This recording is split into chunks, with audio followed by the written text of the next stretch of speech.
Hey, what's up, y'all? This is William, the Permaculture Consultant, and today we're going to do another permaculture Q&A. Now, if you have any Q&A questions that you want answered, just comment down below with the hashtag permaculture Q&A at the beginning of it. That way I don't miss it, and then we'll get to your question here in the future. Let's get on to question number 1. From Janu, bare root or potted fruit trees, which are easier to plant for success? Now, the correct answer there is the bare root fruit trees every single time. Always, always, always, if you have the option to plant potted or bare root, go with bare root. They're going to only go through one transplant shock. If you plant potted, they're going to go through 2 transplant shocks. One whenever you plant them in the ground the first time, and then the second one whenever the roots leave the potting soil and move into the native soil around it. So it's going to go through 2 transplant shocks, and the bare root is just going to surpass the potted tree in just a matter of 1 or 2 seasons. All of these trees you can see here on these 2 swales over here, all these were bare root trees. Also, they're much cheaper. You can buy a bare root tree for like 10 to 15 to 20 bucks, whereas you're paying, I mean, like 40 to even 300 for potted trees. It all depends on how old they are, but you can get a much better product for a cheaper price if you go with bare root. You can go with Stark Brothers, they sell bare root trees. You can go with Tai Nursery, they sell bare root trees. If you just type in bare root trees for sale on whatever search engine you use, there should be some pretty good options that show up. And a lot of them now have an option to put in your growing zone, and it'll show you the trees that'll work in your area. So always, always, always go with bare root trees. Alrighty, so this next question isn't so much a question as it is a topic of discussion every time homesteaders get together. I just left that festival in Kentucky, and you know, the conversation came up there as well. And the question is, what is the best rubber waterproof work boot to use? Now, typically and traditionally, the answer would have been muck boot. The downside of using muck boot is that they are expensive and they will fall apart pretty soon. These muck boots also fall apart very, very quickly. Like, these aren't going through any extreme like abuse or use or anything, but look at that. That's already falling apart. It's falling apart here on the back too.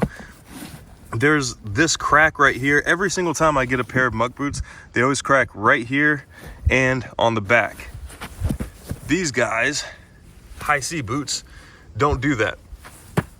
And I wonder if it's because they're way more flexible than these guys are. Now, I've tried some of the other brands like Ridge Cut and Irish Setter and stuff like that, and none of them really worked as well as the muck boot variety did. Now, until I tried High C, which is this boot right here. This is the one I switched over to. This other one I had in North Carolina. This is the muck boot brand. I had this in North Carolina. It's big, it's heavy, it's clunky, it's not very flexible, it's pretty doggone rigid. This is the High C one, and it's completely waterproof. It has a 100-year warranty, and it's like 30. Now, I know this is a different pattern and stuff, but they have the same exact version that the muck boot, that high water one, the Arctic Pro version, they have this variety as well. Now, this one is like 30 to 40% cheaper than the muck boot brand. If I were to get the equivalent, this is considerably cheaper. Also, I have a 15% off discount code down below, so that makes it even cheaper. And then add on top of that, there's a 12% like spring Easter discount right now, so that makes it even cheaper. But these guys are lighter weight. If you're needing heavy tread on your shoes, then they have a heavier tread option than muck boot provides. It's a more of aggressive tread, so that way if you're walking up steep slippery slopes and stuff like that, the tread really digs in, and it's lighter weight. You don't also want to be dragging around like 2.5-3 pounds of boot. Now, I ended up getting some boots for the entire family. So my wife, my father-in-law, my mother-in-law, they all got a pair of these boots, and they all got different options, different varieties. I'll show you here in a second. And they all have their own, you know, opinions on the boots. This right here is my mother-in-law's boot. She said she likes these, but she'd probably fit a little bit better if you put an insert, like an insole in there. That is one of the reviews on these High C boots, is that they are a little bit bigger than what you would typically wear. So if you wear a size like 11 in men's, and then maybe knock it down to like a size 10, and it'll fit a little bit better. I have really thick, wide feet, so mine fit pretty well. These are my wife's. And then these were the ones that she wore before that, these Irish setter ones. She said these are more comfortable, but these are way lighter weight and easier to walk around and easier to slip on and off and stuff like that. So she usually wears these more often now. That's one of the most common questions. That wasn't necessarily a submission. In fact, I don't even make anything from that plug right there. It's just a 15% discount for you guys. And I guess I got free boots out of the deal. But yeah, they're honestly, even without the free boots, I'd still go with the high C boots just because they are a fraction of the cost. If anything happens to them within 100 years, then you get a replacement, and they just perform and function better than the alternatives. They also have leather boots. I haven't tried those out at all. If anybody has any experience with the leather boots on their website, please let me know, because I am kind of curious. They also have some of these guys with, oh yeah, if you're in the kitchen, like if you're a chef or any of those people, they have the non-slip shoes as well. So there's that. And they also have composite toe shoes if you're an electrician and can't be using steel toe. They have a bunch of different options. Just check them out. Check them on out. Now, this next one is from Jackson Newton 9506. In regards to swales, why do you do 3 foot wide by 1 foot deep? What's the downside of doing 3 foot deep, 4 feet wide? I have an ant on my hat. Anyways, so let me show you a swale real quick. This one right here is 6 feet wide, 2 feet deep. And that's what you get right there. The ones over on that side, those swales over there, I'll take you over there in a second. Those are 3 feet wide, 1 foot deep. Now we've decided that 6 feet wide, 2 feet deep is a really good measurement. The ratio being the width is 3 times the depth. We found that as a really good measurement to hold a lot of water in this ditch right here. It hasn't rained in a little bit of time, and you can see there's still holding on to water down here.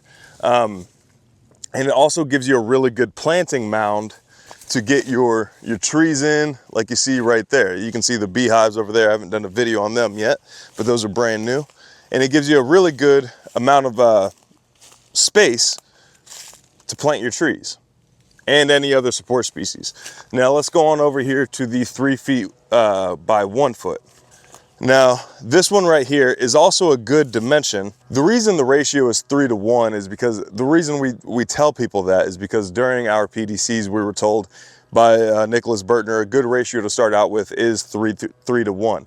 Now it's not always going to work out that way, but like this one right here, this 3 feet wide, 1 foot deep swale, it doesn't offer you much planting space up here on the mound.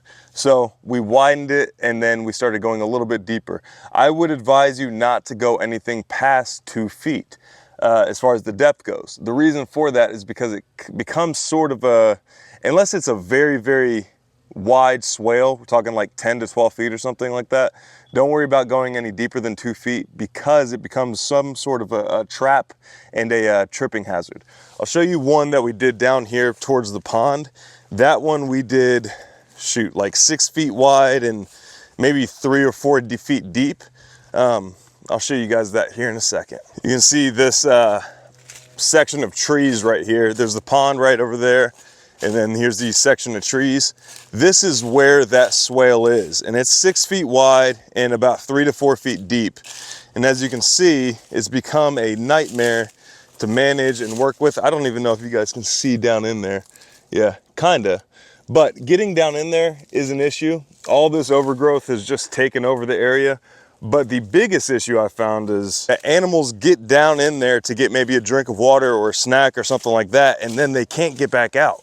I had whenever I came back out to the property, I came over to this section and smelled something absolutely horrible. A possum had gotten down in this swale over here, and I guess it was getting a snack or a drink of water, and it couldn't get out, and it started decomposing in the swale. So I would only go deeper if you're starting to hit those 10 to 12 foot wide swales, like you would in a very, very flat, arid environment, like maybe Jordan, where Jeff Lawton is greening the desert. If you haven't seen that, go check that out. Those are examples of very large scale swales. Now, while we're on the topic of swales, Mr. E. Underwood says, or asks, are swales necessary for a food forest, or is an extra thick layer of wood chips better? I can't dig because of the existing orchard's root damage. So if he digs his swale, then he's going to create more root damage to the existing orchard that's there. And I would say a swale is not at all necessary and not always applicable for a food forest. If you're wanting to do a food forest, then I would either go with a living mulch, like I'll show you over here. As you can see, all the clover came up. If you're dealing with an existing orchard, you're better off doing a living ground cover, like this clover, or buckwheat and cowpea, depending on where you are, or how warm it is and stuff. There's a bunch of different options, so don't just stick there.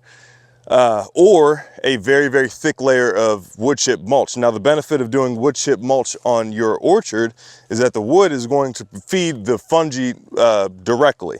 So the soil, the bacteria to fungi ratio for a forest is a lot higher on the fungi rate, or on the fungi aspect, than it is in a garden area.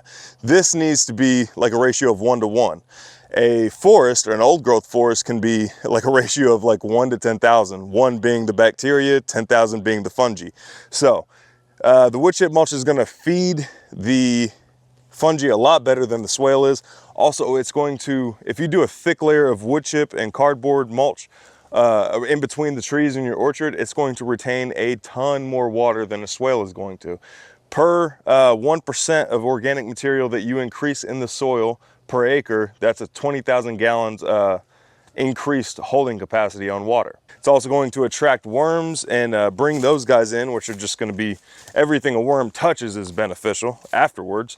So keep those in mind. So don't worry about not being able to dig swales. They are definitely a benefit to the landscape, but they're not 100% necessary in your application.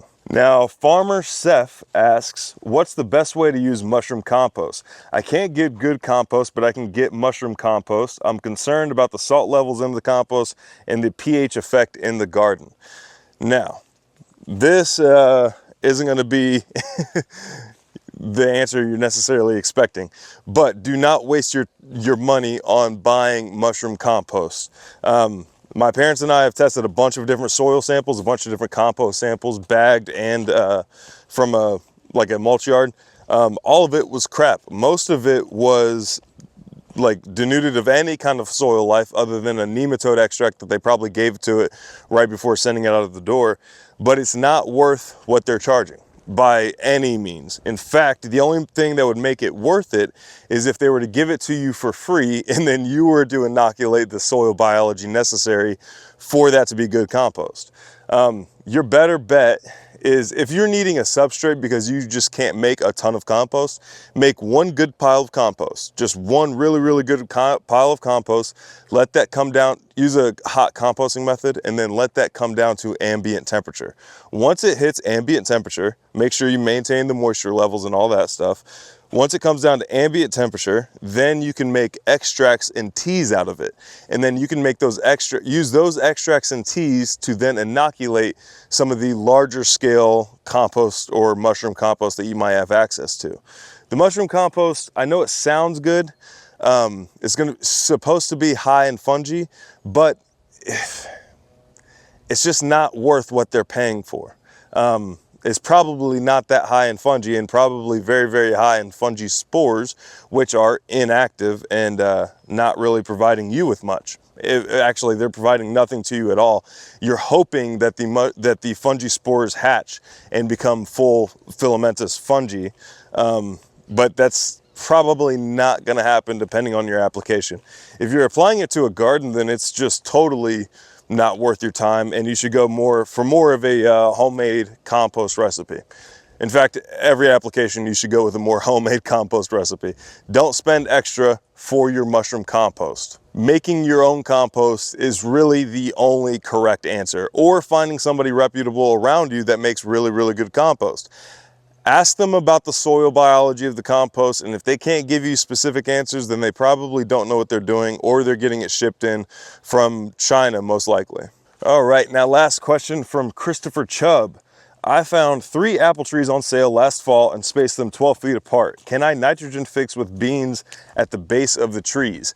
Absolutely. Now, since you spaced them 12 feet apart, you actually have enough space to do a variation of, or like a combination of things, or you have your options basically. I put some of those bare root trees down in this bottom perennial bed. Here's one of the bare root trees.